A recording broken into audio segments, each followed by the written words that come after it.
aking pakiramdam at ayoko naman na sa panahon kasing ito talagang hindi ka pwedeng magbaka sakali, no?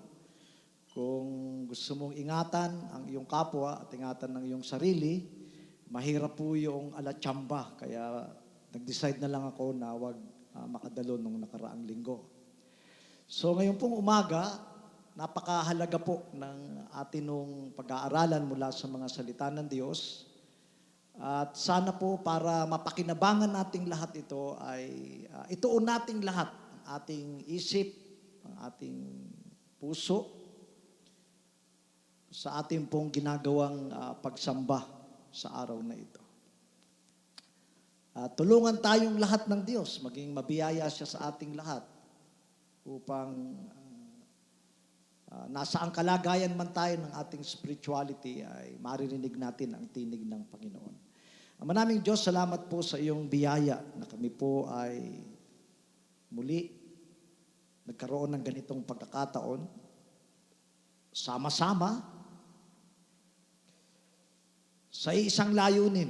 Ang ikaw po ay aming kilalanin, Panginoon, sa araw na ito, sa mga ginawa mo, Panginoon, sa aming mga buhay. Narito kami dahil gusto naming parangalan ka, luwalatiin ka, pasalamatan ka. Dahil hindi naman maitatanggi ng bawat isa sa amin kung paano ka naging mabuti, kung paano ka naging tapat, at kung paano ka nagiging Panginoon sa aming mga buhay. So nawa po, matagpuan mo kaming lahat ng aming presensya ay narito. Walang umaagaw ng aming pansin at atensyon, kundi ang focus ng aming isip at ng aming puso ay ikaw, Panginoon. Ako, tulungan mo po ako na iyong lingkod. Sa iyo lang po ako nananangan, Panginoon. Laging humihingi ng iyong biyaya at umaasa lamang lagi sa iyong awa. Nawa po, lahat kami ay makinabang, Panginoon, sa aming pagbubulay-bulay ng iyong mga salita. Sa iyo po ang papuri sa lahat ng aming gagawin.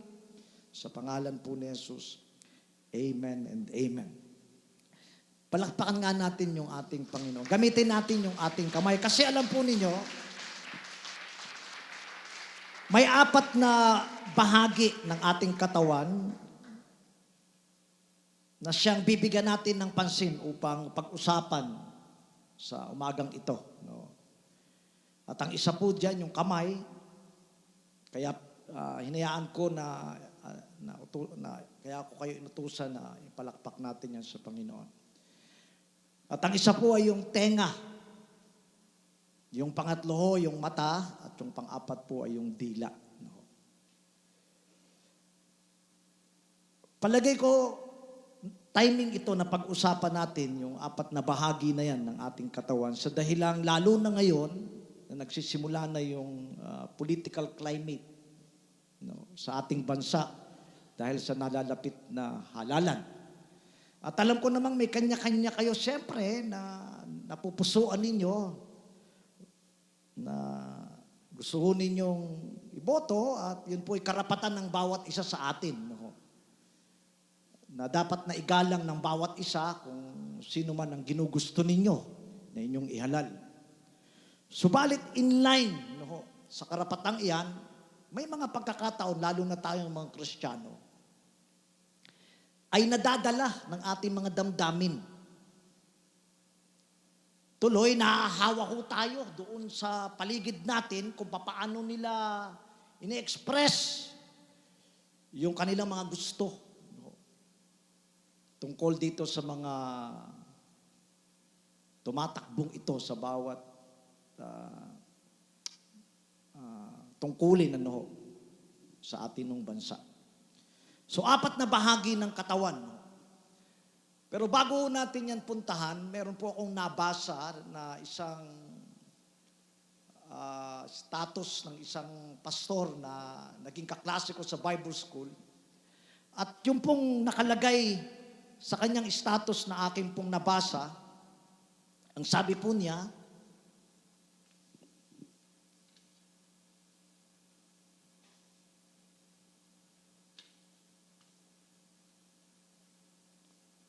ang sabi po niya doon sa kanyang Facebook, no,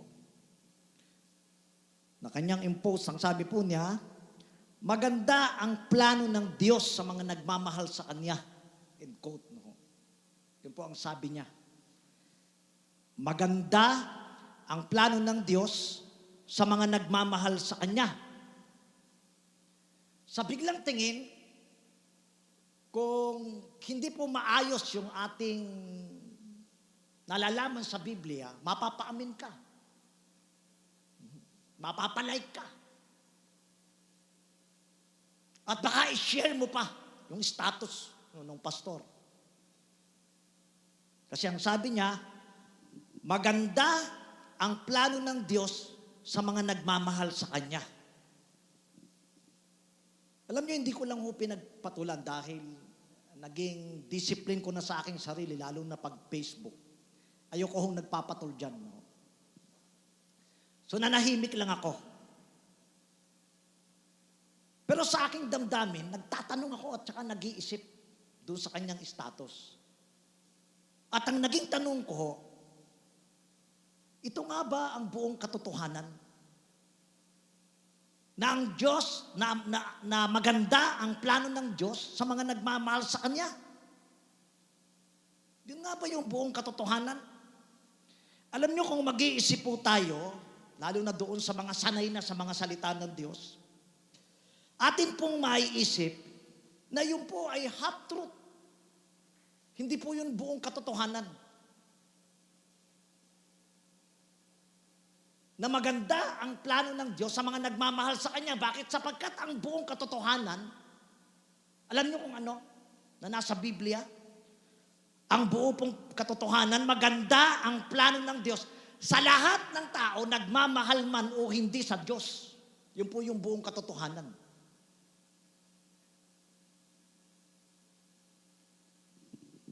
Na ang Diyos po ay may magandang plano sa lahat ng tao, nagmamahal man o hindi sa Diyos. At pinatunayan po yan ng Diyos sa kanyang mga salita mula pa nung simula.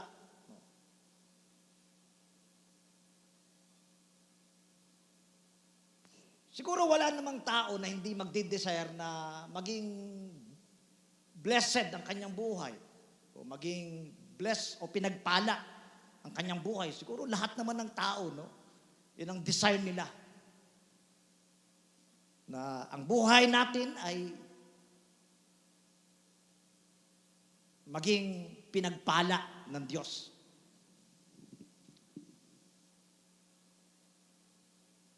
Na ang ibig sabihin, masasabi mo na kahit wala kang pera, pinagpala ka. At alam naman po ninyo siguro ang ibig sabihin noon. At masasabi mo rin na pagka meron kang pera, pinagpala ka din. Alin sa dalawa?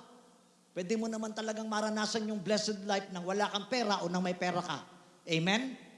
Yung bang konsepto nyo ng pagpapala o yung blessed life lang sa inyo, yung may pera kayo? Kaya ko yan binabanggit dito sa ating pinagbubulay-bulayan. Makinig po tayo, sundan nyo lang po, medyo magulo ito, pero iisa lang ang pupuntahan ito. Kasi gusto kong nag-iisip din tayo habang nakikinig. No? Alam niyo yung buhay na pinagpala, madali ho yang sabihin, pero komplikadong bagay po yan para marating. Napaka-komplikado po niyan, sa totoo lang. Walang iniwan ho yan doon sa mga anak nating inihahandog natin sa Diyos. Kaya nga ako, tuwing maghahandog ako, kaagad ang isa sa nilalaman ng aking paghahandog na sinasabi ko doon sa mga magulang at sa mga naroroon, ay yun hong katotohanan na ang paghahandog po sa bata ay hindi po nangangahulugan na sa buong buhay ng bata ay mararanasan niya yung pagpapala na hiningi natin sa Diyos sa araw na ito. Kaya ang tawag ko po doon ay punla ng pagpapala ng Diyos. Punla, meaning seed of blessing lang yon. Kasi yung pagpapatuloy ng pagpapala yon sa buhay ng ating anak, nakadepende po yun ang komplikado, yun ang komplikado doon. Nakadepende po yon sa ating mga magulang, sa early life ng bata, kung papaano natin siya aalagaan at palalakin. At yung kalubusan ng pinagpalang buhay na yun sa kanyang pagtanda, nakadepende naman yon sa kanyang buhay kung ano naman ang gagawin ng bata sa paglaki niya. So dapat nating maintindihan Na yun kung pagpapala, hindi ito isang simpleng bagay na pagka kinonfess mo, kinumpisan mo, dineclare mo, ay mararanasan mo sa buong mong buhay. Hindi po. Komplikado po ito yung maabot mo yung buhay na yun na pinagpala. Na ipinunlan ng Diyos sa iyong buhay, komplikado yun. Para marating natin. No? At maranasan natin sa ating mga buhay. No? At meron pong isang sangkap na napakahalaga na sa araw-araw ng ating buhay ay nagkukontribute doon sa blessed life na yon. Alam niyo kung ano? Na kung tutuusin, simple lang sana pero pag pinag-aralan mo, napakahirap gawin. Alam niyo kung anong word? Yung word na discipline.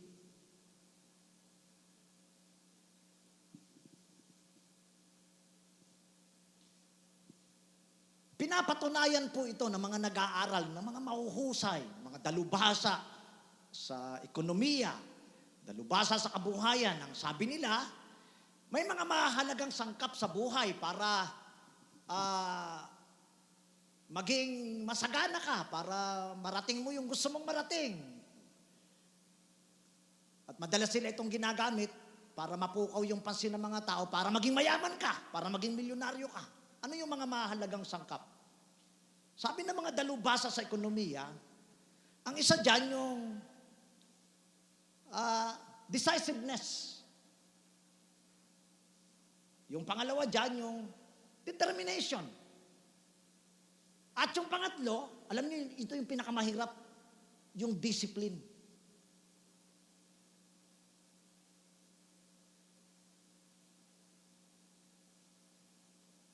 Samahan po ninyo ako sa Aklat ni Santiago, Kapitulo 3. At babasahin natin yung ilang mga talata rito sa pahayag ni Apostol Pablo dahil meron po kasing bahagi ng ating katawan na kinakailangang ma-master nating mga Kristiyano na madisiplina. Alam nyo kung ano? Basahin natin. Ang sabi po ni Santiago sa Kapitulo 3, talatang 1 hanggang talatang 10, talatang 1, huwag maging guro ang marami sa inyo, mga kapatid ko. Yamang nalalamang tayo tatanggap ng lalong mabigat na hatol. Talatang 2, sapagkat sa maraming mga bagay, tayong lahat ay nangatitiso. Kung ang sino man ay hindi natitisod sa salita, ay isang taong sakdal ang gayon. May kaya rin namang makapigil ng buong katawan. Meaning, sa madaling salita, bagamat mahirap maintindihan doon sa malalim na Tagalog, ang simpleng pinapahayag ng talatang 2, yung marunong dumisiplina sa kanyang salita ay makakapigil siya o makakakontrol siya ng buo niyang pagkatao.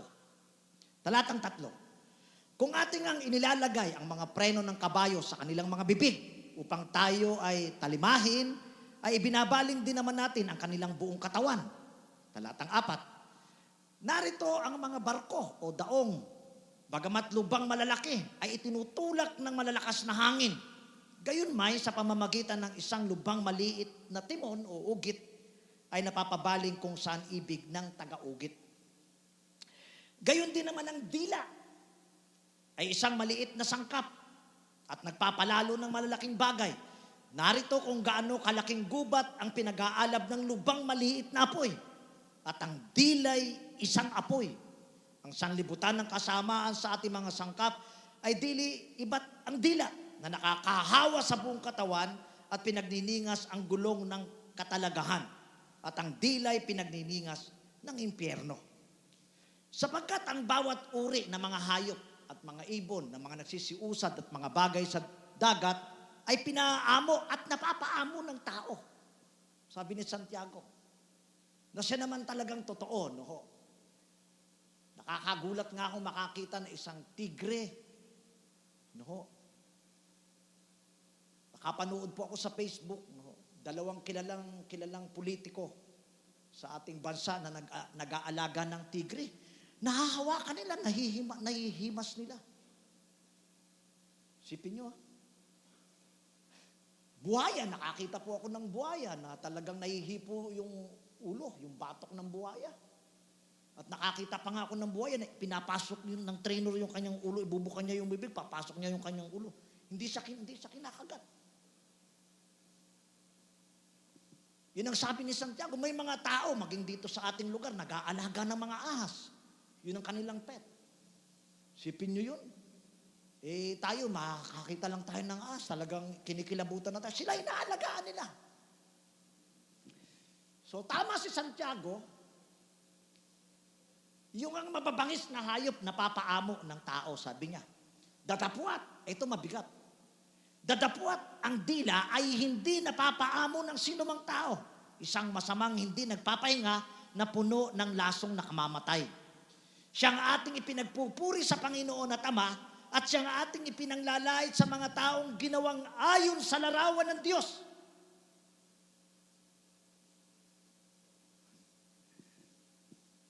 Yun, napakayaman po ng pinahayag na yun ni Santiago. Bisan tayo, akala natin, ang nilikha lamang sa larawan ng Diyos, tayong mga Kristiyano. Kaya pagka ang mga kausap natin ay Kristiyano, nag-iingat tayo. Pero pagka ang kausap natin ay mga unbeliever, wala lang sa atin.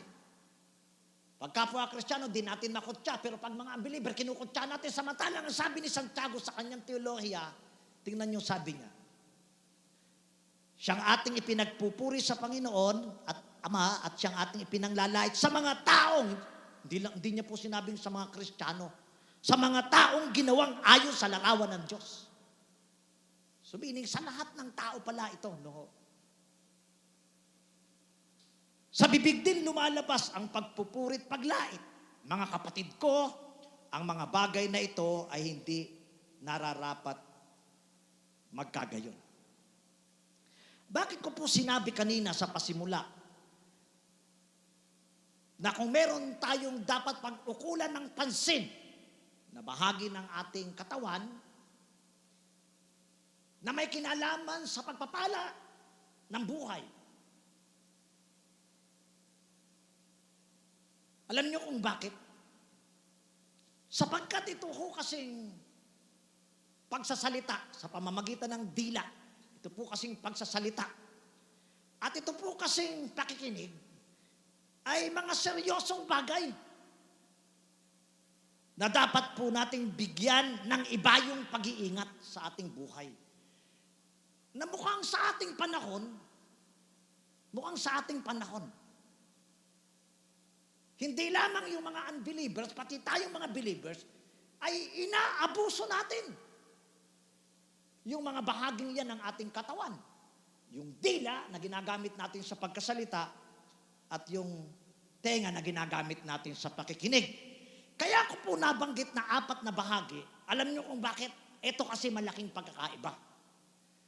Ang pagkakaiba po kasi sa panahon noon, nung sinulat ang Biblia, at sa panahon ngayon, sa panahon po kasi natin ngayon, hindi lang po dila ang ginagamit sa pagsasalita.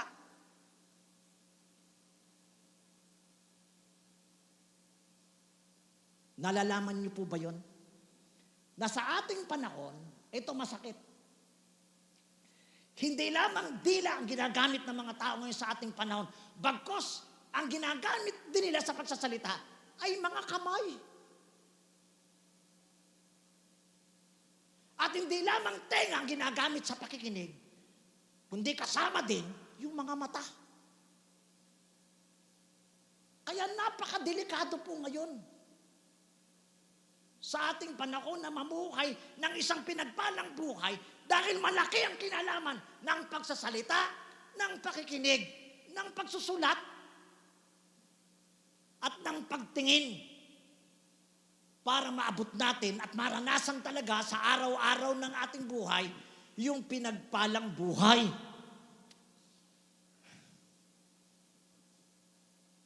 O hindi ba? Paano kayo nagsasalita sa Facebook?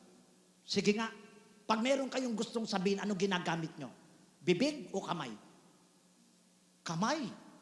Isang pindot lang. Dudot-dot lang tayo ng ating mga gadget. Makakapagsalita na tayo.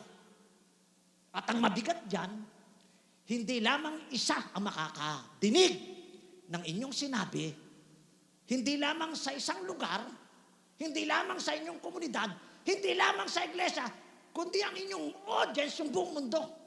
Sino man ang may connection sa inyo. Yun ang mabigat dyan.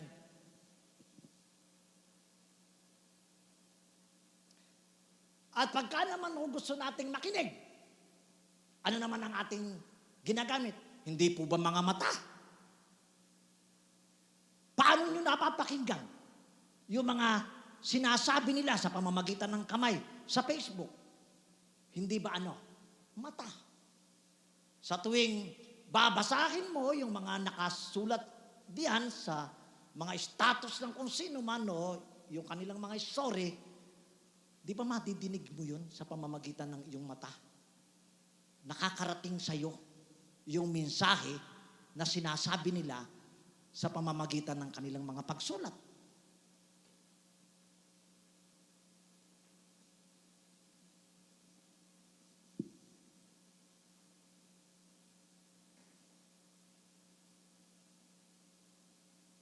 Yung paghahangad nating lahat ng pinagpalang buhay, alam po ninyo, sa totoo lang, kaya hindi lahat nakakarating doon na mula doon sa pasimulan ng pagpupunlan ng Diyos ng pagpapala at maipagpatuloy yun hanggang sa kanyang pagtanda.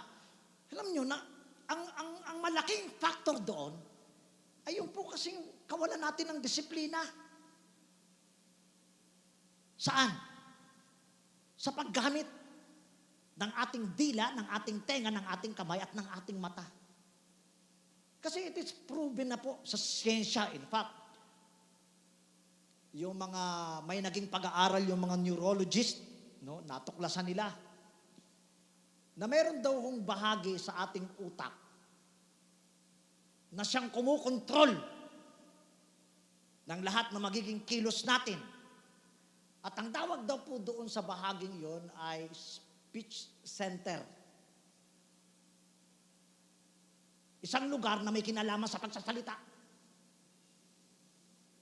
Yun ang sabi ng mga neurologist. At ayon po sa kanilang pag-aaral, sa anumang mapapakinggan ng tao o sa anumang sasabihin niya, kung paulit-ulit niya itong sasalitain at kung paulit-ulit niya itong pakikinggan, magiging bahagi ito ng kanyang sistema, ng kanyang buong pagkatao. At isang araw, magugulat siya, magiging gayon siya. Yun ang sabi ng mga neurologist na ito. Mga nag-aral po yan. No?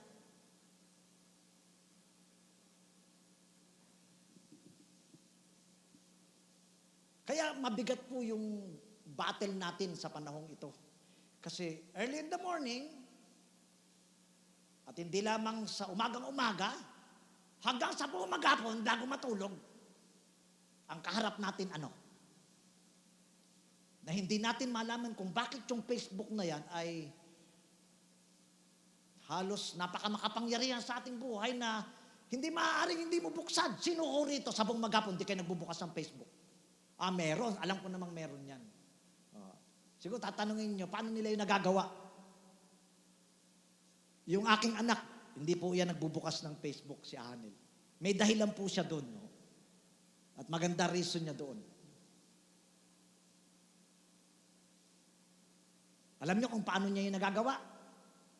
Si Marlon siguro, sabi niya, hindi rin daw siya nagbubukas ng Facebook kasi yung asawa na lang niya pinagbubukas niya lagi.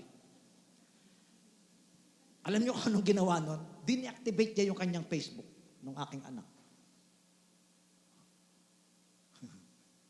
Kasi pag din-activate mo nga naman yun, sino man yung connected sa'yo, anumang gagawa, anumang status ang ilalagay nila, wala kang mababasa.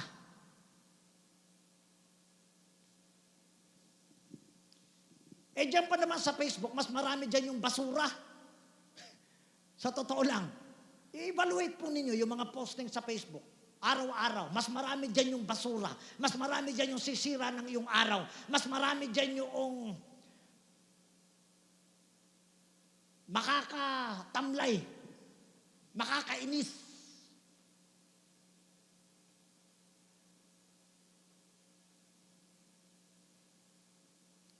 Wala namang masama, na tayo ay may kanya-kanyang Facebook account. Ako, kailangan ko. Gusto ko mang i-deactivate ang Facebook. Hindi ko magawa.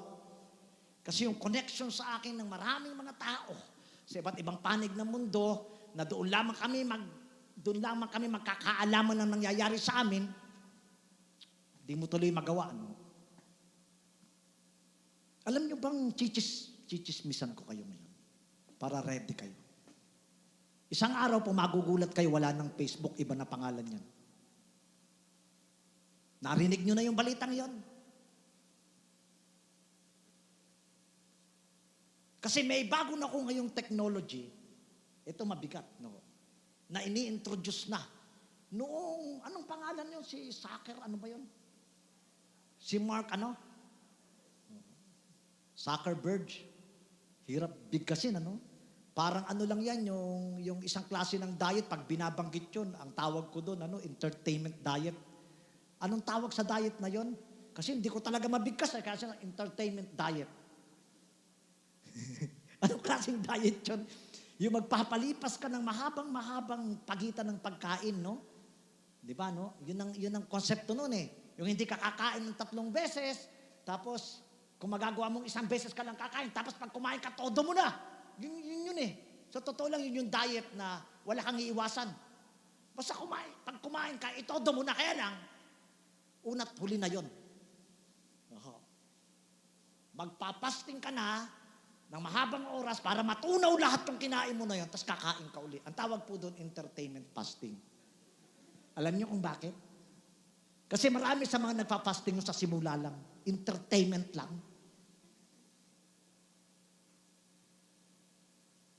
May bago na ako ngayong technology. At ang technology, yung tinatawag na may kinalaman sa virtual reality na ini-introduce ngayon ni Mark Zuckerberg. Tama ba pagkas ko? Zuckerberg. Tamang-tama sa kanya yung pangalan niya. Zuckerberg. At dahil doon, pinaplano niya na palitan na yung pangalan ng Facebook. Anong itatawag? Wala kayong alam. Ay mga Facebook girls and Facebook boys kayo. Anong binabasa nyo sa mga Facebook nyo? Tama. Ang ipapalit po sa Facebook ay yung ini-introduce niya na Meta. Yun na ho, ang kanya ngayong plano. Alisin na ang Facebook, yung pangalang yon, at papalitan niya na ng Meta. Bakit ano ba magiging pagkakaiba nun? Ang pagkakaiba po ngayon, magiging buhay na sa'yo. Yung pag-online. Pagpasok mo sa Meta, parang naroroon ka. Yun ngayon ang matindi, no? Halimbawa, gusto mong makapasyal sa New York. Gagamitin mo lang po yung Meta na yun. At meron ka lang isusuot. Negosyo na naman. Kailangan mong bilhin. Talagang parang naroon ka. Napapasyalan mo yung gusto mong pasyalan. Makakausap mo yung gusto mong kausapin. Talagang matindi na ho itong technology ito. Ito ngayon ang gusto niyang i-introduce. Virtual reality po. Makakarating kayo sa gusto niyong puntahan, magagawa niyo yung gusto niyong gawin, na parang totoong-totoo na naroon kayo sa loob. Pambihira, no? Naku, dito lalong maraming mag-aaway. Sigurado. Magkakasuguran.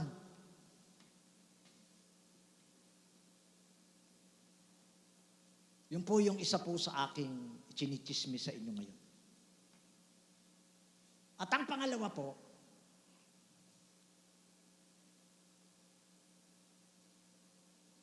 nadinig na po ba niyo yung pangalang Marites?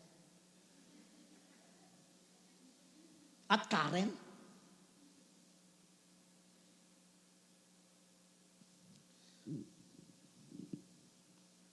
Pasensya na po sa may mga pangalang yun, no? Sa totoo naman, wag po kayong ma-offend, no? Kung nababanggit yung pangalang Marites at saka yung pangalang Karen, dahil nung binigyan naman kayo ng pangalan, iba naman ang kahulugan nun nang nagbigay sa inyo, no? So, wag kayong ma-offend. Ano ba ko itong Marites na ito at saka Karen? na chinichismis ko sa inyo.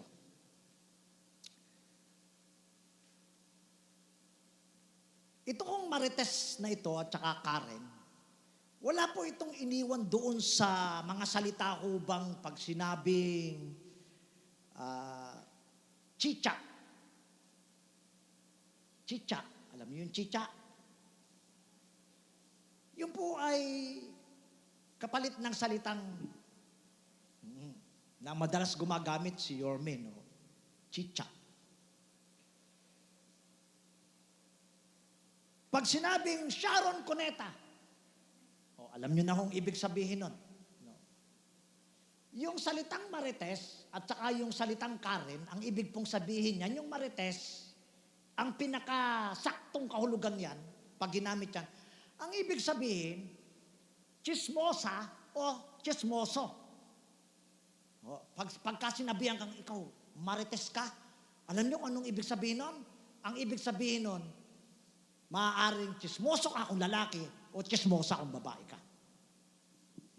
Pag sinabi namang Karen, sa mundo to ng Facebook sa mundo to ng social Opo. Pag sinabing Karen, ang ibig sabihin naman ng pakialamero.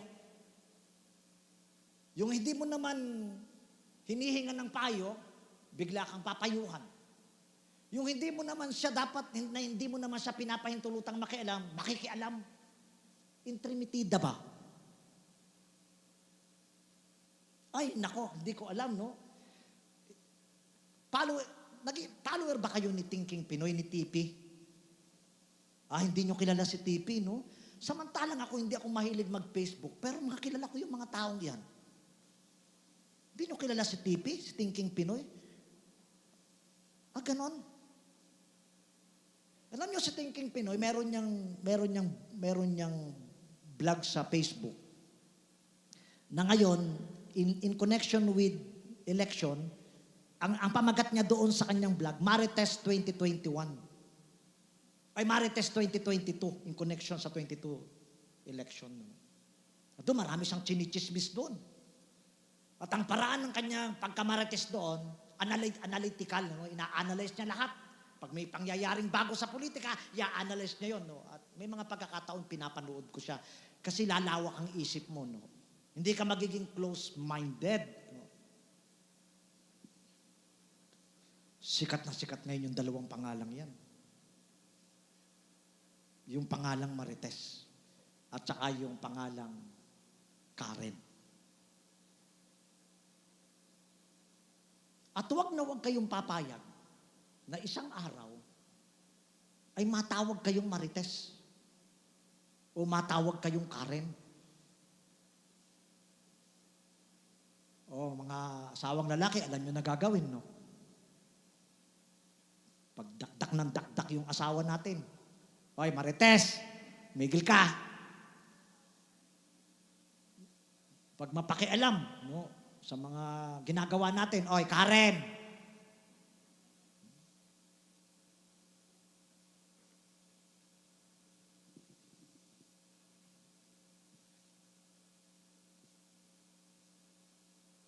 Bakit ba kailangan nating seryosohin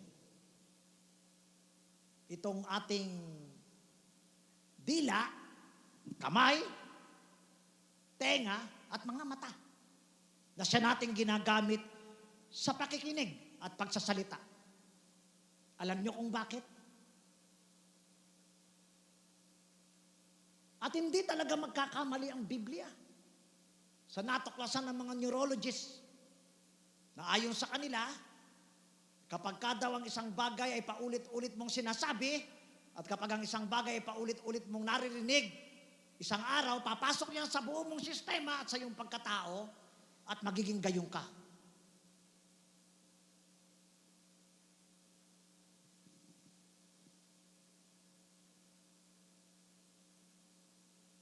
Talagang ang Biblia talaga hindi mahuhuli sa mga natutuklasan ng tao.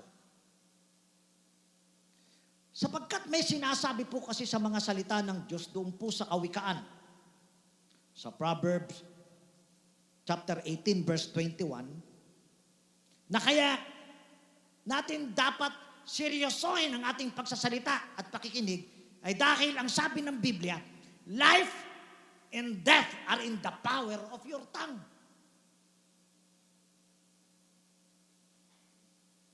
Yan ang sabi ng Proverbs 18:21. Pansinin po ninyo.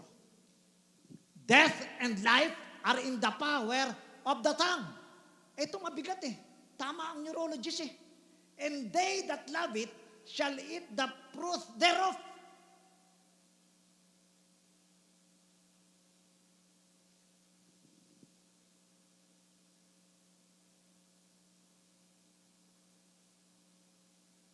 Kung babasahin po natin yan sa Tagalog, para mas maging maliwanag sa atin, sabi ng Tagalog na Biblia, kamatayan at buhay ay nasa kapangyarihan ng dila. At ang nagsisiibig sa kanya ay magsisikain ng kanyang bunga. Meaning, saan mo man gamitin ang iyong dila at ang iyong tenga sa iyong sasabihin at sa iyong pakikinggan, mapamabuti ito o mapamasama, ay magiging gayong ka.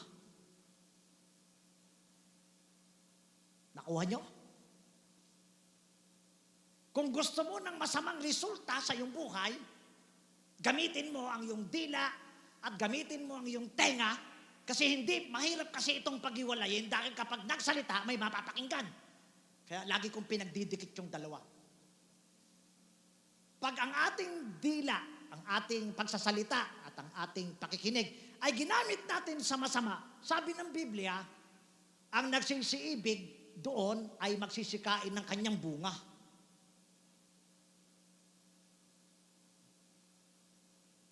Nakukuha nyo? Kaya dito mahalaga yung pagdisiplina ng dila, tsaka ng tenga, ng mata, tsaka ng kamay. Bakit? Kasi sa araw-araw ng ating buhay, dahil komplikado yung pagpapala, yung maabot mo yung pagpapala araw-araw, dahil komplikado yun, kailangan mo talaga yung disiplinahin.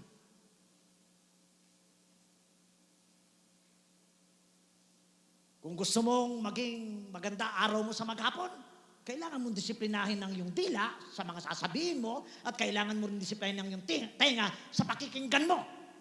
Kung gusto mong maging maganda yung iyong maging maghapon. Pero kung gusto mo naman maging pangit ang iyong buong maghapon, anong gagawin mo? E di simulan mo buhay mo sa buong maghapon na ang mga sinasalita mo masama at ang mga pinakikinggan mo yung masama. Sabi ng Biblia, aanihin mo yun.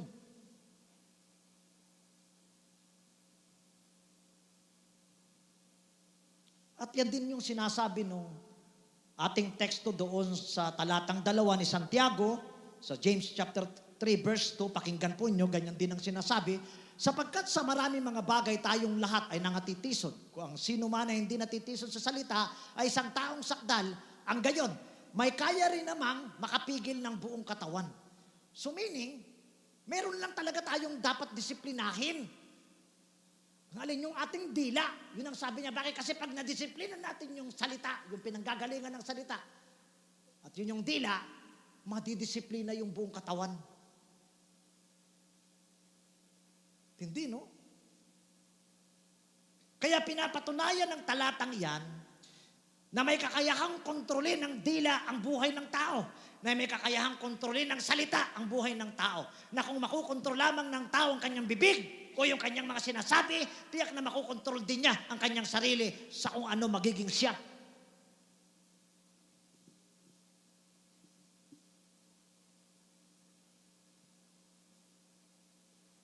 Ang dahilan po ng aking anak, kung bakit dini-activate niya yung kanyang Facebook, di ko tuloy siya mabati sa Facebook na, happy birthday anak, nung 29, October 29 yung birthday niya. Di ko tuloy siya mabati. Ginawa ko, piniem ko na lang siya. Kasi may messenger siya, wala nga lang siyang Facebook. No? At least nakameno siya sa handaan, no? Kasi, di ba, nalihim eh. Di ka walang kakantsaw sa kanya sa Facebook. Di siya di ba, maganda rin, ano? Tama talaga, ano? Binati ko na lang siya ng through PM. No? Ang dahilan niya kasi, sinasabi niya sa akin, Papa, alam mo, ka-dinactivate ko yung Facebook, wala ka namang mabasa araw-araw sa buhay mo. Kung ano-anong mga nakakita lang ng isang lugar na parang kakaiba yung puno, dumikit doon sa puno. Nagpa-picture, pak, status, pak, my story.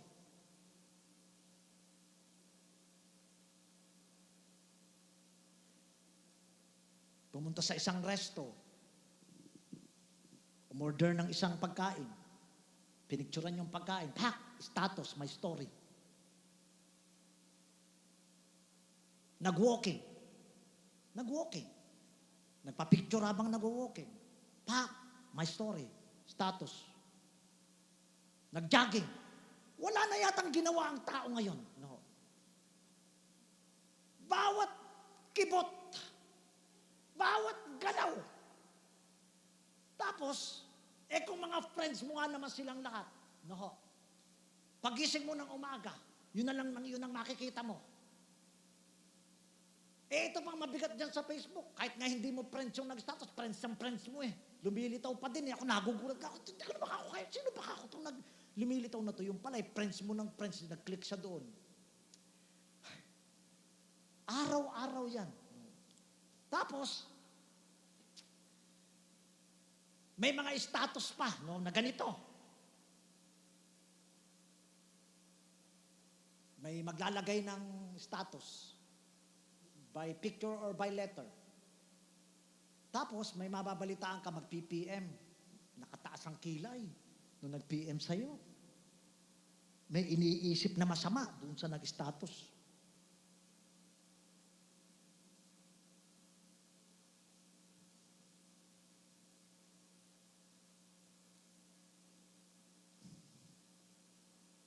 Sipin mo kung araw-araw ganun ang mangyayari sa'yo, no? Ang dami mong huhugasang plato, dami mong wawalis yung kalat, dami mong ililigpit na pinagigan, dami mong iluluto, mamamalengke ka. Takang-taka ako sa totoo lang Ako sa bahay, alam niyo kung ano ako? Hardinero.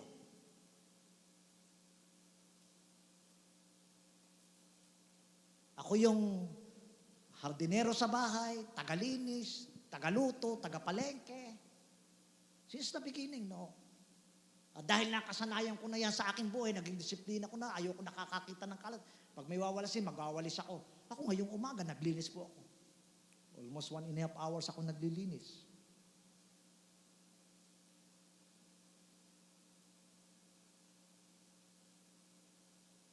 Malamang nito magagalit kayo sa akin pagkatapos nito. Ako may Facebook naman ako sa totoo lang. Huwag niyo akong taasan ng kilay, may Facebook ako. Pero sundan niyo Facebook ko. Pagkadalang-dalang, sa totoo lang.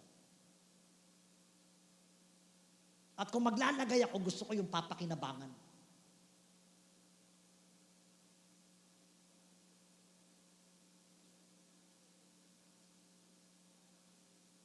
So gusto ko pala natin sa araw-araw ng ating buhay, magpatuloy yung blessing ng Diyos na pinunla sa atin. Kung gusto natin yon, disiplinahin natin yung ating dila, disiplinahin natin yung ating tenga, piliin natin ang ating sasabihin, piliin natin yung ating pakikinggan.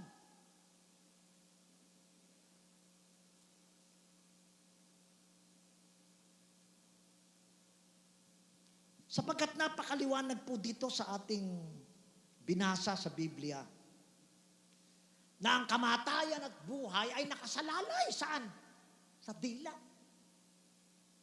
Kung ano yung kanyang sasabihin.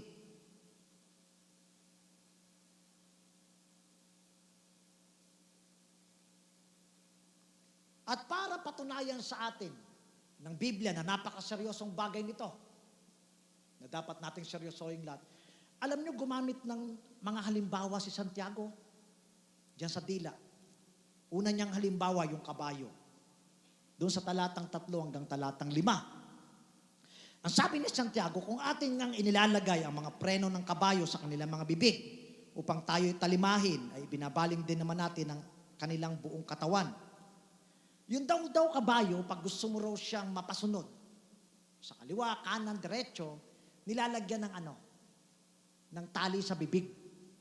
Sa pamamagitan ng bibig, napasusunod yung kabayo.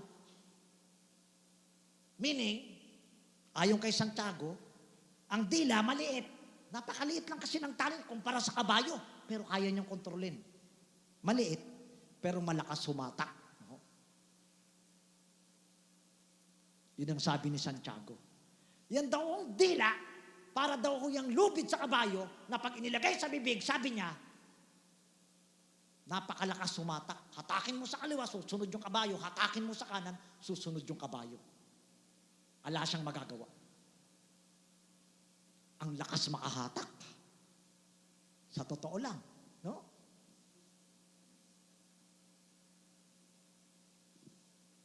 Kaya nga minsan, hindi naman tayo yung kaaway ng tao, nagkasama tayo sa nagiging kaaway.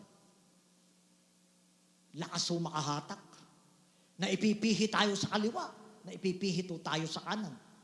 Pangalawang halimbawa ni Santiago, para ipakita niya yung kaseryosohan ng paggamit ng dila. Talatang 4, sabi ng James chapter 3, verse 4, narito ang mga barko, bagamat lubang malalaki, at itinutulak ng malakas na hangin. Kasi during that time, wala pa namang mga makina yung mga bangka at barko, ang nagtutulak lamang sa kanila, hangin na malakas. Ngayon, mas matitindi ho yung mga barko ngayon, no? Yung mga ginagamit ng mga Amerikano sa pandigma, mga nuclear, energy, no? Maliit na nuclear lang ginagamit nila, napapatakbo yung pagkalaki-laking barko na yon, yung kanilang mga carrier na kung iisipin nyo kung gaano kalaki yon, nagagawang paliparan ng kanilang mga airplane. Di pagkalaki-laki talaga, ganun kalaki yung barko. Na during that time, hangin ang nagtutulak, hangin ang nagpapatakbo. Ngayon, mga makina na.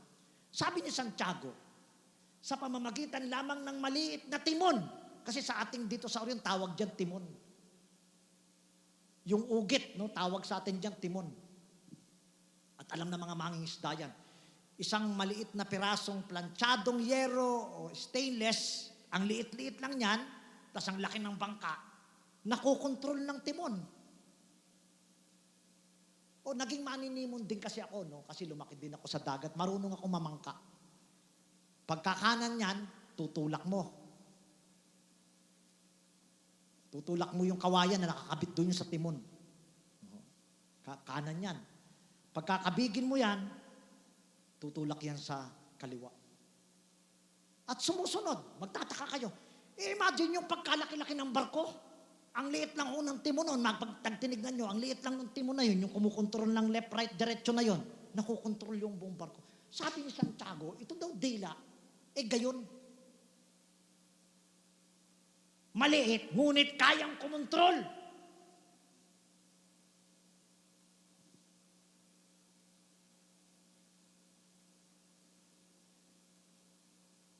Kanina maliit, pero malakas sumatak.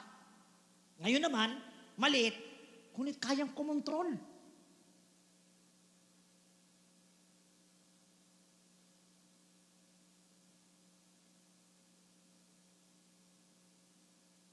Hindi naman lingid sa kaalaman nyo na naging NPA ako, Kasi during my high school year, sumurrender ako 1982 Nag-full time ako sa Kilusan 1979. So almost 2 years, Maliban pa yung naging aktivista ako sa daan, at sa mga eskwelahan. So nag-full time ako, ang tawag kasi sa amin doon sa Kilusan during that time, pag sinabi nag-full time, nagtago ka na. Kasama ka na ng mga kasama. During those time, alam nyo kung kanino kami galit na galit? Kanino? Ha? During that time, sino gusto namin pabagsakin nun? Alam nyo kung bakit?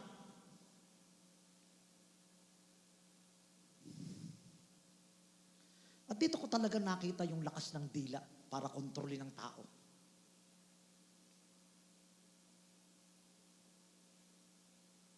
Ngayon ko na-realize na mas marami yung kasinungalingan na itinuro sa amin, na itinuro din namin during that time, na napaniwala kami, na pinaniwala din namin ng tao na aking na-realize ngayon. Alam niyo kung anong isa doon? Na totoo sa amin during that time. Hindi ako nangangampanya Nagbabahagi lang ako sa inyo. Sabi ko nga sa inyo, may kanya-kanya tayong gusto. No? Mamaya nyo na ako tanungin kung sino gusto.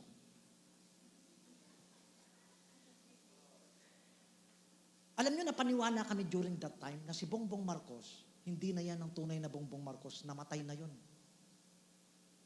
At tinuturo namin yun na talagang yung former president natin, si Ferdinand Marcos,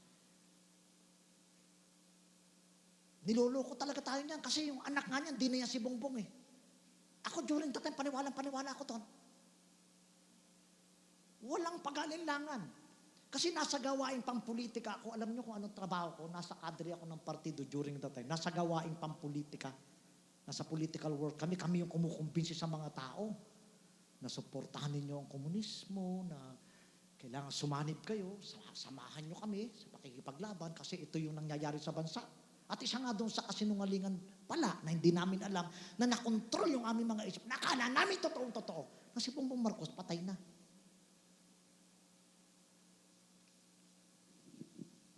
Sipin nyo yun, ano?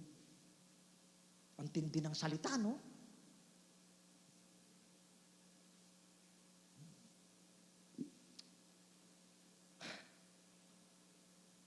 Kaya pag talagang hindi tayo natutong maging mahusay na tagapakinig at mahusay na tagapagsalita, mamumroblema talaga tayo. Makukontrol talaga yung ating buhay.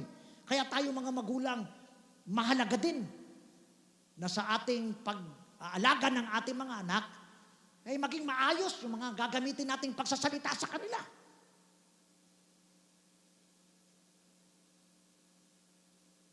Kasi isang araw, sa totoo lang, ang mga anak natin, lalo na doon sa early life ng ating mga anak, paniwalang-paniwala sa atin yung mga yan, lahat ng ating sasabihin. Yung aking yung bunsong anak, si Ruilano, talagang naniwala eh.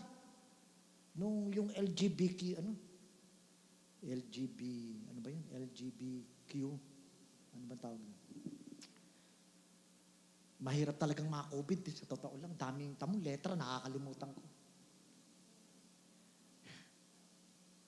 During that time, ulit-ulit kong sinasabi kay Roel yun, no? Sabi ko, alam mo ba ako, Roel? Ako dati akong bading. Sa totoo lang, pabiro, pag nag-uusap kami, kukwentuhan, ako Roel, dati akong bading.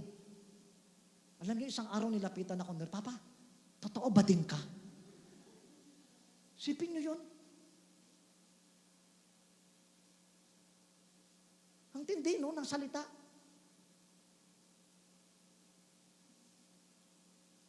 Kaya pag paulit-ulit niyong sinasabi sa inyong anak, alam mo anak, talagang wala akong aasahan sa'yo. Alam mo anak, talagang napakatamad mo. Alam mo anak, wala talagang mangyayari sa buhay mo. Alam mo anak, bobo ka talaga.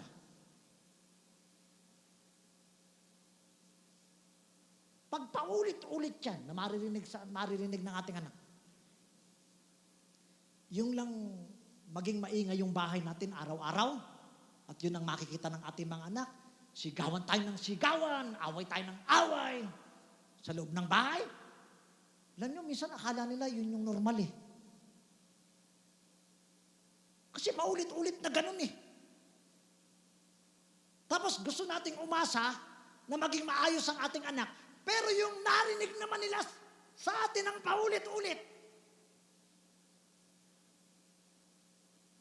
na ang sabi ng Biblia, aanihin niya yung bunga nun.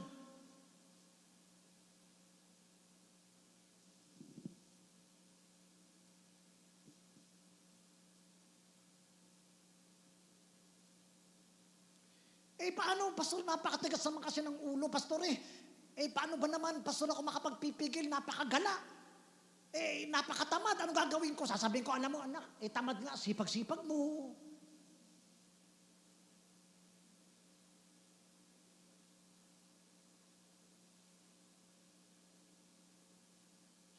Alam niyo yung ginawa kong pagdisiplina sa sarili ko, matindi talaga sa totoo lang.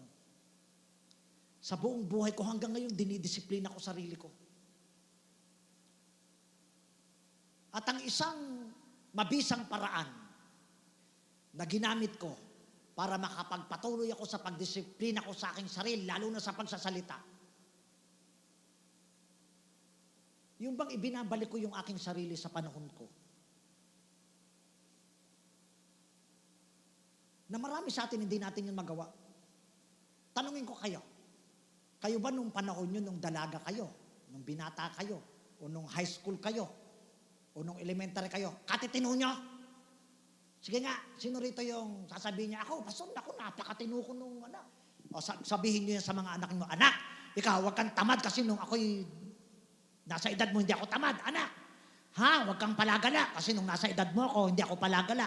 O anak, huwag ka muna magbo-boyfriend ha kasi nung nasa edad mo ako, hindi ako nag-boyfriend. Ganon? Eh baka nga marami sa atin, nagbilang tayo eh. Nakukuha niyo ako? Anong pinupoint out ko doon? Parang hindi natin yun pinagdaanan. Mukhang hindi tayo natututo sa mga naging karanasan natin. Na ang naging conclusion sa akin ng buhay, wisdom ito, pakinggan ninyo. Ang naging conclusion sa akin ng buhay, isang araw, hindi pwedeng hindi mangyayari. Kaya hindi natin kailangan puwersahin ang mga bata. Magmamature din yan. Tandaan nyo. Magmamature din yan. Yung mga anak natin. Kung kailan yun, hindi ko alam. Siyempre, depende yun sa bata. So kung ano, maraming contributor para sa kanyang maturity, at ang isa doon kayo.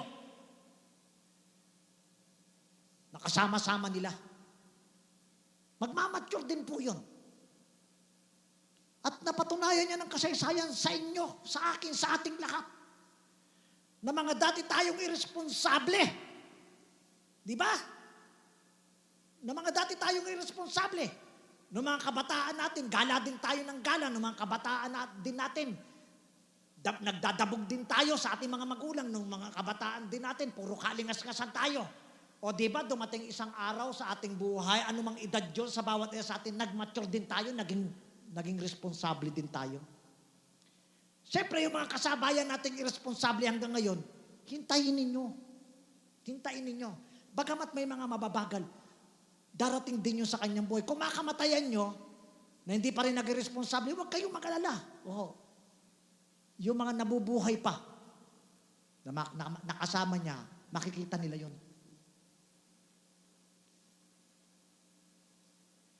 Kaysa magsalita tayo ng magsalita na mga negative sa ating mga anak, itanggapin na lang natin yung katotohanan na talagang kung paanong pinagdaanan nating lahat yun, pagdadaanan talaga nila, ang mahalaga lang makasabay tayo doon kung paano natin sila i-guide sa pinagdadaanan nila. Nakukuha niyo ako? Huwag kayong matidisappoint sa mga anak natin. Huwag. Kung ano man sila ngayon. Baka mapahiya nga kayo isang araw. Ang nagpasikat pa ng pangalan nyo, yung anak nyong disappointed kayo eh. Tapos yung mutyang-mutya nyong anak, pagdating ng araw, sila yung magbibigay sa inyo ng kahihiyan eh.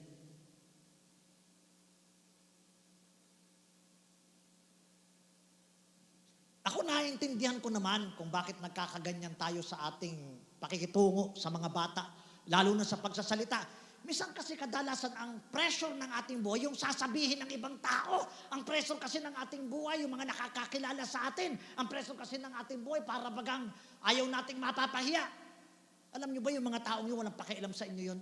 Kung may pakialaman sa inyo yung mga kapitbahay nyo, sa atin na nga lang sa church, sa Christianismo, minsan may mga tao pang ganun eh. Kung may pakialam sila sa atin, alam nyo, yung pakialaman nila tayo para masira ang ating buhay. Pero yung makikialam sila para humusay tayo, ay bibihira yung mga taong ganon, sa totoo lang. Kaya wag nyo silang iintindihin, wag kayong mabubuhay para sa kanila.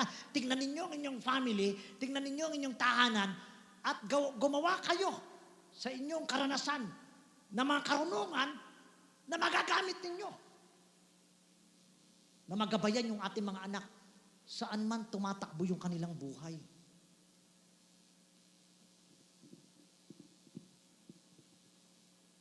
Kaya kung pag may mga nagsasabi sa akin ng mga miyembro na akala mo ay may malasakit doon sa kapatid, Marites naman, tsaka Karen naman talaga, no?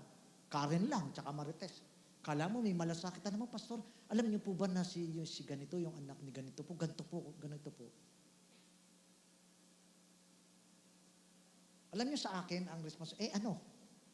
Kung ganon siya.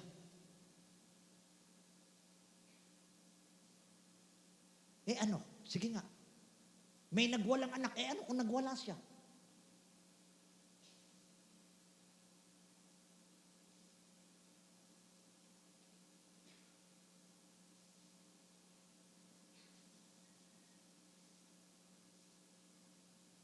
Gusto yun ang buhay na pinagpala, buong maghapon masaya, buong maghapon wala kang iniisip na nakakabahala sa iyo.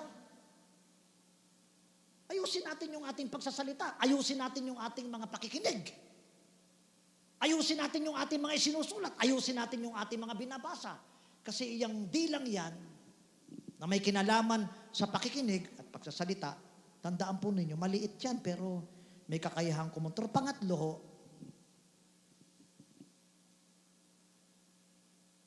doon sa verse 5, pangatlong halimbawa ni Santiago tungkol sa dila. Gayon din naman, ang dila ay isang maliit na sangkap. Talaga namang napakaliit. Sabi nga po ng science, isa siya sa pinakamalambot na parte ng tao. Yung dila, isa yan sa pinakamalambot na parte ng tao, yung dila. Pero, malambot, may kakayahang dumurog. Yun ang mabigat sa dila. May kakayahang magwasak, pero malambot. Diba, pag may babasagin ka sa construction, no, gigiba ka ng pader, anong gagamitin mo? Anong hahanapin mo, malambot? Hindi, hahanapin mo matigas. Hahanap ka ng maso, yung malaki, yung mabigat, yung matigas, dahil alam mo, hindi mababasag yun, hindi madudurog yun, kung kukuha ka lang ng maliit o malambot. Imagine yung dila, napakalambot. Isa sa pinakamalambot na parte, pero dumudurog. Nakakawasak. Kaya sabi po ni Santiago, gayon din naman ang dila ay isang maliit na sangkap at nagpapalalo ng malaking bagay, meaning nakakahawa sa malaking bagay. Narito, kung gaano kalaking gubat ang pinag-aalab ng lubang maliit na apoy. So meaning, sa isang maliit na apoy lamang, yung mga anong tawag dyan? Yung mga grass fire, di ba, no? Sa mga daan. Minsan nga, gano'n lang ng upos ng sigarilyo yun eh. Haba, yung buong lugar na yun, sunog talaga yung gubat. Yun ang sabi ni Santiago. Maliit, ngunit malakas makahawa. Yun ang sabi niya. Nung ikumpara niya sa apoy yung dila, maliit lang siya, pero malakas makahawa. Alam niyo, may maganda palang technique, no? Para yung dila mapatahimik natin. Alam nyo ka ano? Ayan. Mag-sermon tayo tungkol sa dila, tamo tahimik kayong lahat. Hindi kayo makapagsalita ngayon. Sinaiisip nyo eh. Maliit, ngunit malakas makahawa.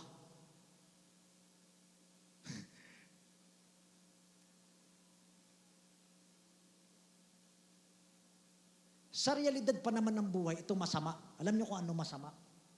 Talagang may epekto talaga siya sa pinagpalang buhay. Talagang mahalagang disiplinahan yung sa realidad ng buhay, alam nyo kung ano masama? Mas mabilis, mas malakas, makahawa yung mga negative kaysa positive. Sa realidad ng buhay, sa totoo lang, mas malakas lumaganap ang masamang balita kaysa sa mabuting balita. Kaya nga, di ba, sa karanasan natin, Nadulas lang, ha? Tapos nabuwal, nauntog. Yung dulong nagbalita nun, namatay na. Nakaburol na pala sa ganito, no?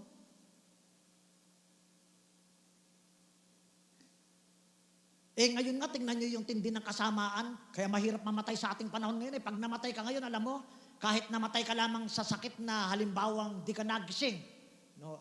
Nabangungot ka, ay mababalita ka, na-COVID ka. At ang bilis-bilis nun, ng balitang yon.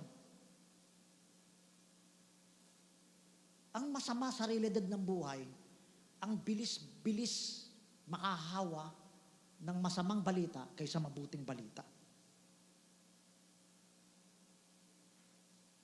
Kaya sabi ni Santiago, para yang apoy, maliit, ngunit malakas makahawa. Kaya lumilitaw dito sa ating pinag-aaralan na may lakas at kapangyarihan talaga ang mga salita upang kontrolin ang buhay ng isang tao, ito man ay sa mabuti o masama. Kaya hindi biro talaga ang maaaring magawa ng salita sa buhay ng tao. Pwede siyang makapagbigay ng buhay sa tao, pwede rin siyang sumira at pumatay ng tao. Kaya kung isang tao ay patuloy na magsasalita ng mga negative tungkol sa kanyang buhay o maging sa buhay ng iba, mas malamang sa hindi na may epekto ito sa kanyang buhay o sa buhay ng iba.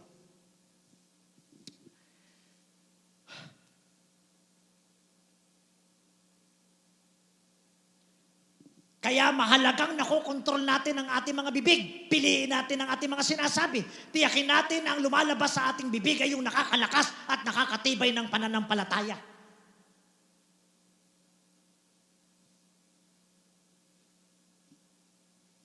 Hindi ko ipinagmamalaki, pero pilit kong pinag-aralan at pilit kong ginawa.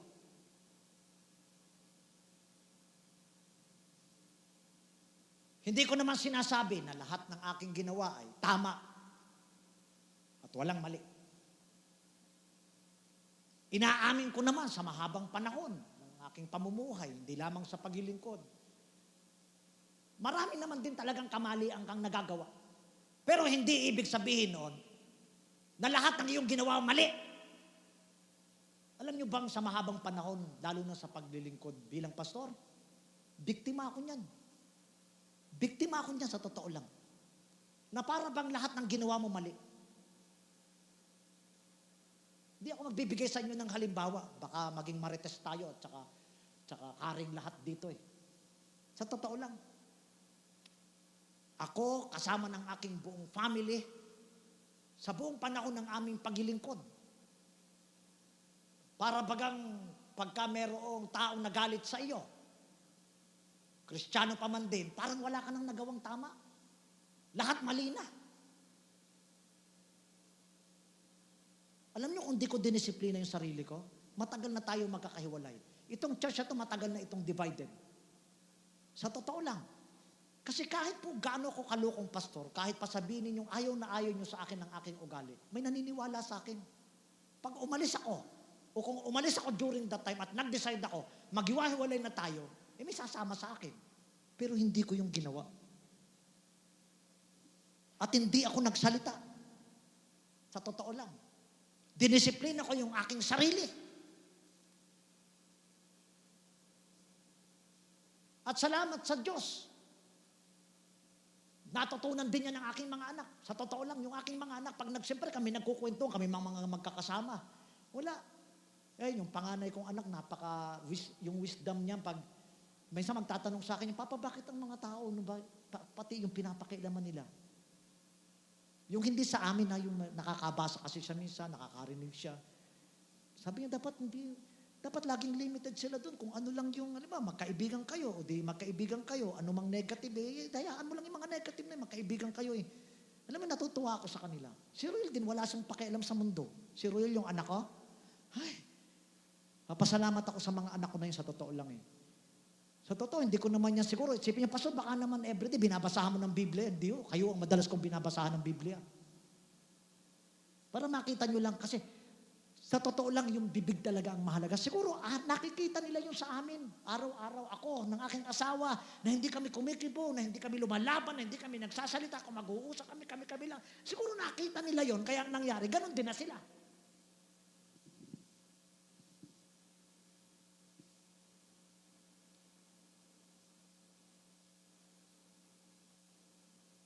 Salamat sa biyaya ng Diyos na hanggang ngayon ho.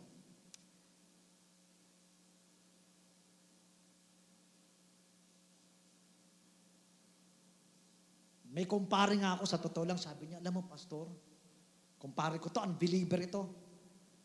Pinagatidan siya ng masamang balita tungkol sa akin. At marami. Ako hindi naman kasi ako nagtatanggol, di ako nagsasalit. Alam niyo, sabi sa akin ng kaibigan ko na yun, unbeliever to Close kami noon sa totoo lang. Very close. Alam niyo kung bakit? Kasi bading ako eh. Bisa nagkaka-crush nga ako sa mga pogi eh. Baka isang araw, lumapit kayo sa, pasal bading nga kayo. That is the power of the tongue. Sabi niya, alam mo, Pastor, sa totoo lang, hindi naman ako naniniwala sa kanya eh. Pinalidate ko nga eh. Yung mga sinasabi niya tungkol sa iyo. Sabi ko, okay lang sa totoo lang. Wala sa akin yun, sabi ko doon sa kumpare ko. Kahit magdagdag pa sila ng mga magdagdag na mga negative na sasabihin ito, wala lang sa akin yun. Na-disiplina ko na yung sarili ko dyan. Na i-absorb ko lang yan ng i-absorb para walang madamay at akin na lang yan.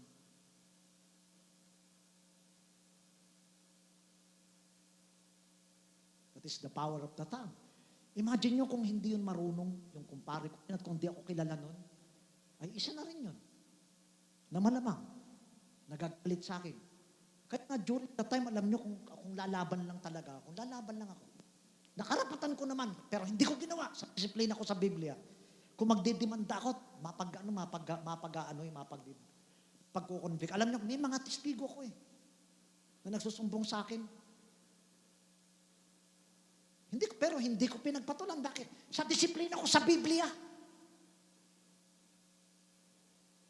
Na kahit nasa aking lahat ang karapatan, na lumaban at ipagtanggol ang aking sarili, sinarili ko na lang yun. Kasi mabigat, pag may testigo ka, yung kumpara ko na, kukunin kong testigo talaga yun eh. Pinuntahan siya. At pinagkwentuhanan siya. Hanggang Amerika nakarating yung kwento. At ang pinakamalaking kasinungaling, gusto ko lang itong ibalik sa inyo para matuto kayo. Sa akin, wala, nakita naman yun, di ko naman pinagpatuloy. Yan yung building na yan sa harap. Kumita ako dyan. Nakakwento yan na nagulat ako. Napalitan niyo yan? Isa raw ako sa benta niyan at kumita raw ako dyan. Pambira, no? Ibang klase yung pagkwento talaga. Ni sa panaginip po. Hindi ko nga ako alam na binibenta yan at may nakabili na. At kung nakabili, hindi ko nga ako kilala.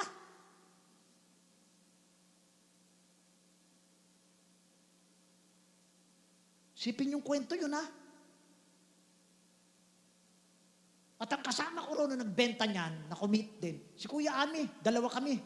Kaya itong Kuya Ami, ito, kumita pala, hindi ako pinartihan. Sipin yung balita yun, ha? Ikinuwento yung kayang patotohanan ng kumpare ko. Sabi ko nga sa inyo, kung magpapatulang, minsan naiisip ko nga ganito, no? Pero palagay ko naman, di ako aabot doon. Napagtiisan ko na nga sa matagal na panahon eh. Minsan kasi dumarating ka din naman kasi sa isip mo. Sabi ko, pag nag-retire na ako, hindi na ako pastor. Sabi ko, no? Wala nang masyado akong maapektuhan. Idemanda ko kayang lahat. Kasi ako, ang iniingatan ko lang naman yung sinasabi ng Biblia na disiplina. Lalo akong pastor, no? Huwag mong ihahabla yung kapwa kapatid sa Panginoon. Dahil may sarili tayong musgado, darating araw tayo ang hahatol sa ating mga taong dapat tatulan. So huwag niyong dalhin yung inyong mga usapin sa husgado ng mga hintil. So dinidisiplina ko sarili ko doon.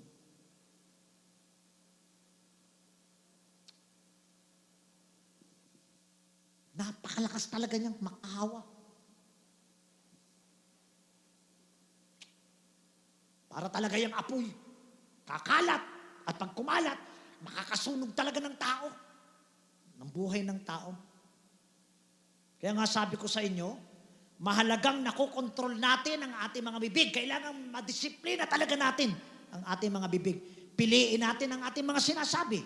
Tiyakin natin ang lumalabas sa ating bibig ay yung nakakalakas at nakakatibay ng pananampalataya. Anong sabi ng Biblia sa Efeso Kapitulo 4, talatang 20? Huwag kayong gumamit ng masasamang salita. Lagi ninyong sikapin ang pangungusap ninyo'y makakabuti at angkop sa pagkakataon upang pakinabangan ng mga nakakarinig. Anong sabi ng Santiago Kapitulo 4, talatang 11 hanggang talatang 12? Mga kapatid, huwag kayong magsiraan sa isa't isa. Ang namimintas o humahatol sa kanyang kapatid ay namimintas at humahatol sa kautusan. At kung hinahatulan mo ang kautusan, hindi ka na tagasunod ng kautusan, kundi isang hukom nito. Ang Diyos lamang ang nagbigay ng kautusan at siya rin ang hukom. Tanging siya, ang Diyos, ang may kapangyarihang magligtas at magpahamak. Ngunit ikaw, sino ka upang humatol sa iyong kapwa? Mga taga-Kolosas, Kapitulo 4, talatang 6. Anong sabi ng Biblia? Sikapin ninyong laging maging kaaya-aya at kapakipakinabang ang inyong pananalita sa kanila at matuto kayong sumagot ng tama sa sino mang magtatanong. Sikapin ninyong maging kaaya-aya. Kawikaan, Kapitulo 6, talatang 24. Kaaya-ayang salita ay parang tutok-tutan, matamis panlasa, patsok ng katutan.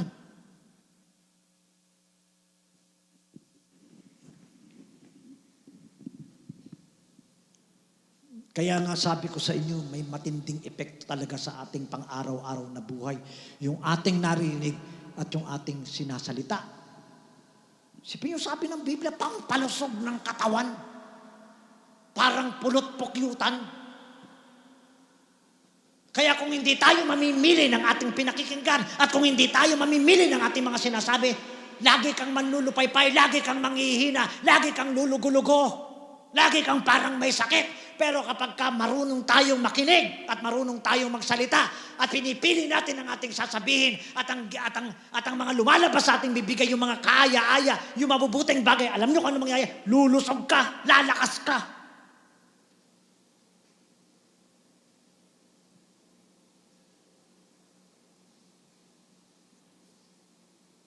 Sabi nga po ni Santiago, paalala sa ating mga Kristiyano, hindi pwedeng ang lumalabas sa ating bibig ay dalawang klase. Hindi katanggap-tanggap sa Diyos na naririnig sa bibig ng Kristiyano ang mga salitang mapanira dahil yan din ang bibig na ginagamit natin sa pagpupuri sa Diyos.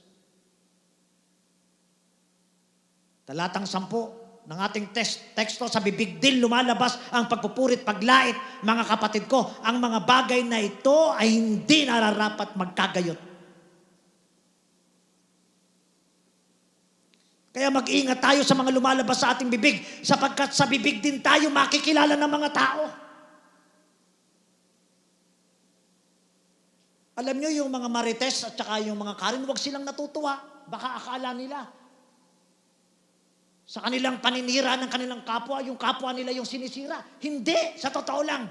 The more na nagsasabi ka ng mga bagay sa iyong kapwa, the more na pinapakilala mo yung sarili. At may nagsabi nga po ng ganito, and I quote, "The things you say about others, say aloud about you." End quote.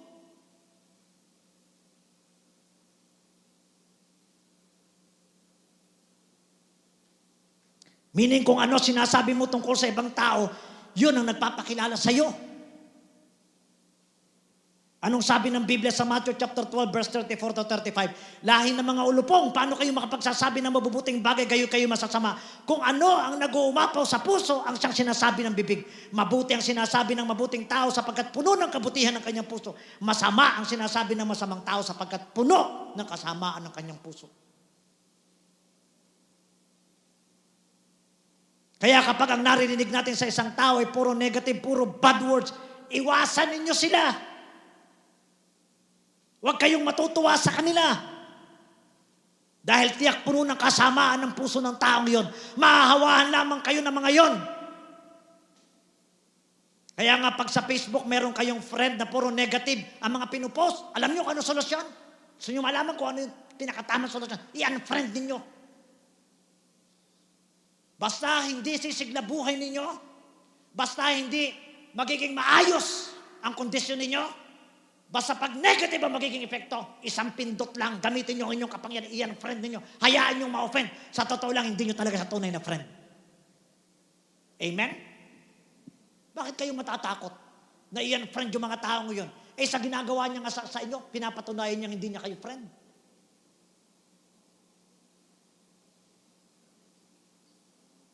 Huwag niyong hanapin mamaya yung mga pangalan niyo kung friend ko pa kayo, ha? At huwag kayong mau-offend. Sa totoo lang. Ako yung taong diretso kasi ako sa totoo lang. Hindi ako natatakot. Pastor, baka naman nung ganun. Sanay na ako dyan. I-friend mo yan, friend mo yan, alingas-gasan pa din yan. Eh, ayokong naapektuhan. Sa totoo lang, meron kasi akong lohika kung bakit nag-unfriend ako. Ano ang aking lohika? Yung mga tao kasing galit sa iyo, sa totoo lang. Sasama din yung kanilang araw kapag ka may mababasa sila sa iyo o mababalitaan sa iyo na maayos ang iyong buhay. Kaya isa sa reasoning ko para hindi siya na-offend sa araw-araw ng aking buhay kung sakali may mabasa siya sa aking account na magandang nangyayari para hindi naman nasasaktan ng kalooban niya dahil alam kong ayaw niya na maaayos ka. Yan, friend mo na lang. At least na-protectionan mo siya na hindi masira yung araw niya dahil magandang araw mo. Nagets niyo?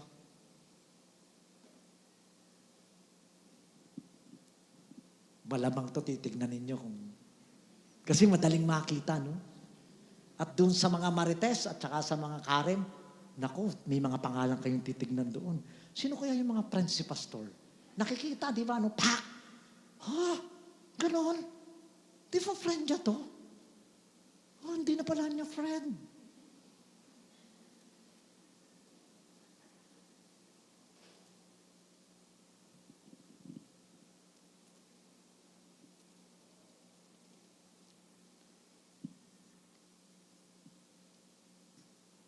Ako, marami maghihiganti. Mamaya, pag uwi niyan, ikaw, nakakasira ka ng araw, pak, ang friend ka. Dahil makakaganti nito pag uwi. Sa totoo lang, ipinapayo ko sa inyo.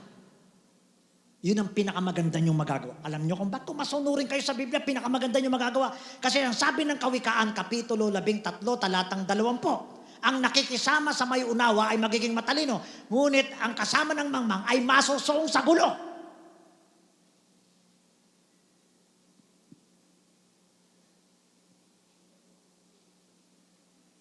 Unang Korinto Kapitulo 15, talatang 33, kung di pa kayo kumbinsido na mag-unfriend. Huwag kayong paluloko. Ang masamang kasama ay nakakasira ng magandang ugali.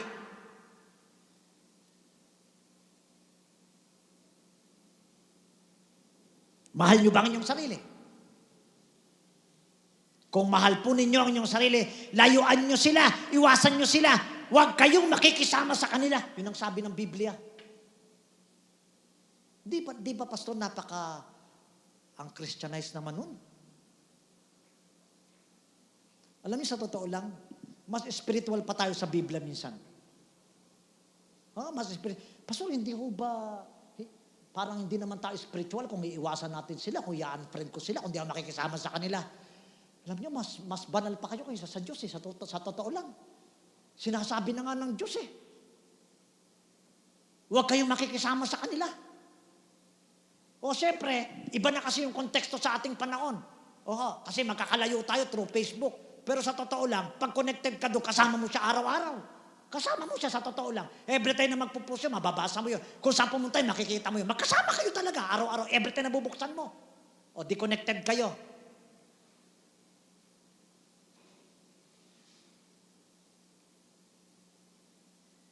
Meron po nagsabi ng ganito, and I quote. Sabi po niya, the tongue like a sharp knife kills without drawing blood. Ang dila daw, para daw yung matalim na kutsilyo. Kaya kang patayin nang hindi kinakailangang dumanak ng dugo. Maraming mga tao pa naman ngayon hindi marunong gumalang sa kapwa. Walang pakialam sa damdamin ng iba. Sa totoo lang. Bakit ba namatay si Angelo Reyes? Namatay siya dahil sa salita. Nagbaril sa sarili. Natatandaan niyo yung storya. Salita lang ang pumatay doon. Si Vice President Binay, nasira yung political career niyan. Dahil sa ano? Sa salita din. During that time, napakalalakas sa mga pangalan niyan. Alam niyo kung ano nakakatakot pa sa ating panahon ngayon? Hindi lamang bibig talaga ang ginagamit. Sa totoo lang, ang dami ngayong mga channels, newspaper, pag di ka marunong magbasa, pag di ka marunong makinig, madali kang matangay. Sa totoo lang ngayon, di mo alam kung alin yung totoo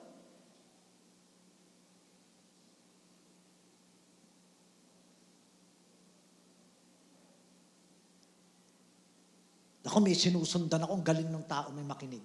Alam niyo kung bakit? Alam niyo kung kailan siya magsasalita. Kahit anong bati ko sa kanya, kahit anong hindi ko sinasabi boto niyo siya, no? Magandang sundan yung mga taong yun, ang composure niya, okay lang. Ang composure niya, okay lang. Hindi naman ako humahabol dahil sa kanila para labanan sila. Ang galing ng line of thinking. Huwag niyo siyang boboto, ha? Ang galing ng line of thinking. Sa isang meeting nga namin, kasama ko yung dati kong kasama sa Kilusan, sabi niya, ha? Yun yung bet mo? Tinalikuran mo na yung pinaglalaban natin nung araw? Sabi ba naman sa akin? Kasi sinusunod ko kasi, naniniwala kasi ako sa sinasabi ng Biblia. Nasa Biblia kasi ako ganito. Yung kasalanan ng ama, hindi pwede maging kasalanan ng anak. Napasa niyo yun sa Biblia? Nasa Biblia yun, baka akala nyo. Gulat na gulat siya sa akin eh. Huwag niyo iboboto yun. Ako lang ang boboto doon. Huwag niyo iboboto yun.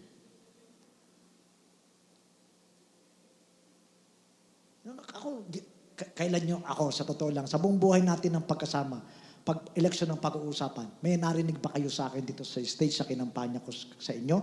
Bagamat alam na alam niyo kung sino gusto ko. Narinig nyo ba ako? Kayo, may kinausap ako sa inyo, Brad, dito tayo ha? Kita nyo, wala. Kasi ginagalang ko yung inyong desisyon, ginagalang ko yung inyong paninindigan. Kung papaanong dapat nyo ring igalang yung paninindigan ko, kung makalene kayo, okay lang sa akin. Di ako magagalit sa inyo. Friend pa rin tayo. Pero wag nyo naman akong i-unfriend pag bongbong ako. Pwede ba yun? Wag nyo boboto yun. Ako lang ang boboto doon. Sa church. Ako alam nyo, pag nanonood ako ng mga tao nagsasalita, sinusundan ko sila eh. Yung kanilang composure, yung kanilang kung paano sila mag-behave. Kasi ang sarap nilang sundan kung paano nila nagagawa sa kanilang sarili yon. Na alam nating pagkahirap-hirap sa araw-araw ng buhay. Yung disiplinahin mo at kontrolin mo yung sarili, lalo na sa pagsasalita at pakikinig. Dahil alam natin, araw-araw ng ating buhay, hindi tayo makakaiwas sa ating nakikita at naririnig. Lagi po nating tatandaan, binigyan tayo ng Diyos ng bibig, kamay, tenga at mga mata upang gamitin sa ikararangal at ikapupuri ng Diyos. Huwag natin itong gamitin sa ikasisira at ikamamatay ng ating kapwa. Dahil dito, gawin natin na ang laging laman ng ating isip ay yung mga bagay na nakapagpapalakas ng ating buhay. Gayon din ng buhay ng iba. Amen? And in conclusion, bilang pagwawakas, ito ang lagi nating isaisip.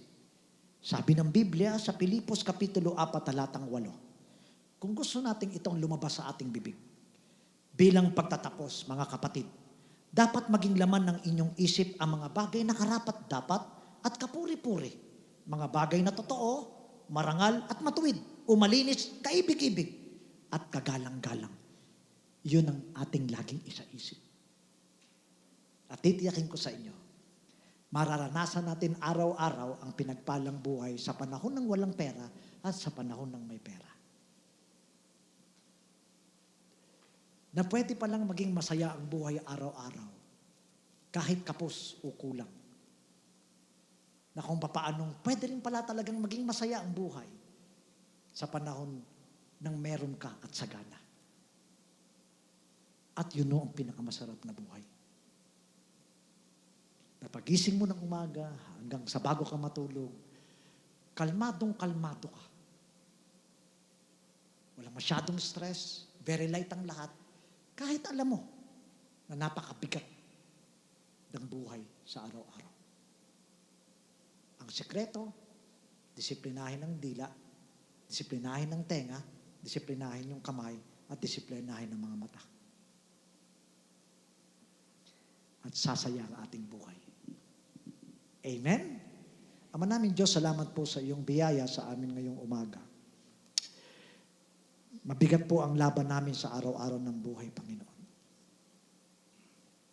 Kami na iyong mga anak, O Diyos, tulungan mo po kaming gusto naming maging kasangkapan mula sa aming tahanan, sa aming komunidad, na nagiging bihikulo ng mabubuting bagay at hindi ng masasama. Na pag kami narinig magsalita, gumagaling yung mga sugatan. Na kapag kami narinig, na kapag kami ang nakausap, Panginoon, yung nagugulimihanan, nagiging payapa. Na nagiging gamot ang aming buhay sa mga kapwa namin na may karamdaman. O Diyos, tulungan mo kami. Lagi namin sinasabi sa iyo, Panginoon, hindi namin kaya na gawin ang lahat ng ito kung wala ka. Kung hiwalay ka sa amin o hiwalay kami sa iyo. So dalangin po namin, O Diyos, lagi mo kaming samahan sa pamumuhay. Gusto po namin, Panginoon, ng buhay na mabuti, pinagpala, dahil yun ang iyong plano sa bawat isa sa amin. Ama, muli, salamat po ng marami.